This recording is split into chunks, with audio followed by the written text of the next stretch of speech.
मैं ज़ियाउल हक और मैं मौजूद हूँ इस वक्त बुंदेलखंड के सबसे पिछड़े जनपद चित्रकूट के छिपड़ी खेड़ा गांव में, जहां पे हमारे साथ कुछ अन्नदाता मौजूद हैं।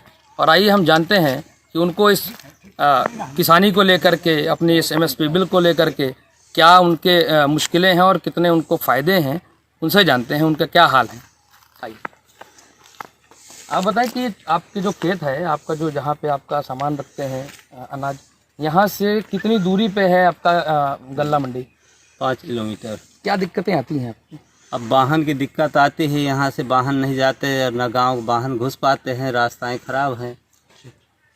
आप बताएं कि जो है यदि मंडी दूर है यहाँ से, तो आप अपनी उपज कैसे और किसको बेचते हैं अपनी उपज? हम जो ले जाते हैं तो प्राइवेट में, कहीं कहीं उसमें सरकारी में बिकनते हैं। अच्छा, तो किसको बेचना चाहेंगे आप वैसे? अगर आप हम तो सरकारी रेट में बिकना चाहते हैं। अच्छा, यदि आप व्यापारी को बेचते हैं अपना अनाज, अगर यदि व्यापारी को बेच रहे हैं, तो क्या आपको एमएसपी के तहत आने वाली फसलों के लिए एमएसपी मिल पा रहा है? नहीं मिल पा रहा, सही रेट पे नहीं गल्ले का रेट मिलता। जो सही रेट नहीं मिल पा रहा है। आप बताइए कि क्या आप सीधे मंडी में बेचते हैं, भले वह करीब हो, तो आप क्या चाहेंगे कि मंडी करीब है? हम तो सोचते हैं कि मंडी नज़दीक हो जाए, नज़दीक मिले, लेकिन दूर होने के कारण यदि हम नहीं पाते तो प्राइवेट में ही बेच देते हैं। इसलिए ज़रूरी है कि शायद सरकारी रेट मिल जाता, सही नज़दीक मिल जाता तो अच्छा रहता।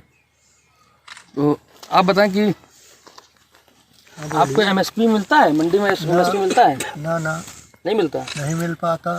केवल 2 ही अनाजों का, गेहूं और धान का मिलता है थोड़ा बहुत, जो सरकारी रेट में, और अनाजों के लिए एमएसपी नहीं मिलती। नहीं मिलता ना। आप बताएं कि भारत में कोई भी कुछ भी उत्पादन कर सकता है और चाहे जहां चाहे जैसे बेच सकता है, केवल किसानों को ये अधिकार नहीं है। किसानों को केवल मंडियों में बेचने का अधिकार है। क्या आप यही चाहते हैं?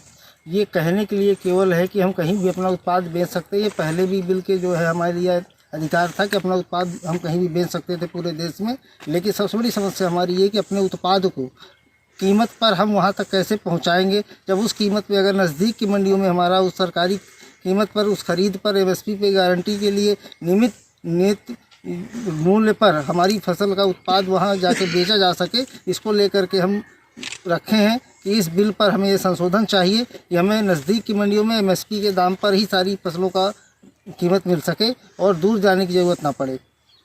ठीक है, आपका अपनी जगह ठीक है। आप बताएं कि क्या अधिक निजी मंडियां होनी चाहिए ताकि आप घर बैठे अपना उपज बेच सकें और सरकारी मंडियों में प्रतिस्पर्धा हो जाए? अधिक मंडियां होनी चाहिए ताकि समय से लोग 1-2 दिन ना रुकें। तो लोग अनाज लेके जाते हैं, कई दिन वहाँ एमएसपी की मतलब बेचते हैं, मंडियों में पड़े रहते हैं।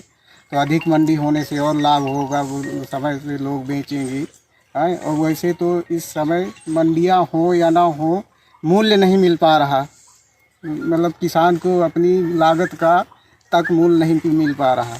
तो सबसे मेन समस्या है इसमें, जहाँ भी बिके, जो भी बिके, मूल्य मिले किसान को अपनी लागत का, सबसे ज़्यादा ये। आप बताएं कि अगर मंडी सिस्टम इतना अच्छा है तो किसान की हालत इतनी खस्ता क्यों है? सही रेट नहीं मिलता है, एमएसपी सही नहीं मिलती है, बहुत दिक्कत है, किसान बहुत परेशान है।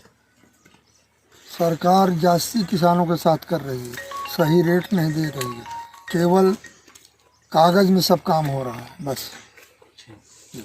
ठीक, आइए आप बताएं कि जो है किसान को क्या अच्छे दाम से मतलब है, या फिर इससे कि कोई प्राइवेट सरकारी मंडी से खरीद रहा है, या सरकार से हमसे अच्छी कीमत से मछली मतलब। अच्छा, और प्राइवेट से औने पौने दाम में जाता।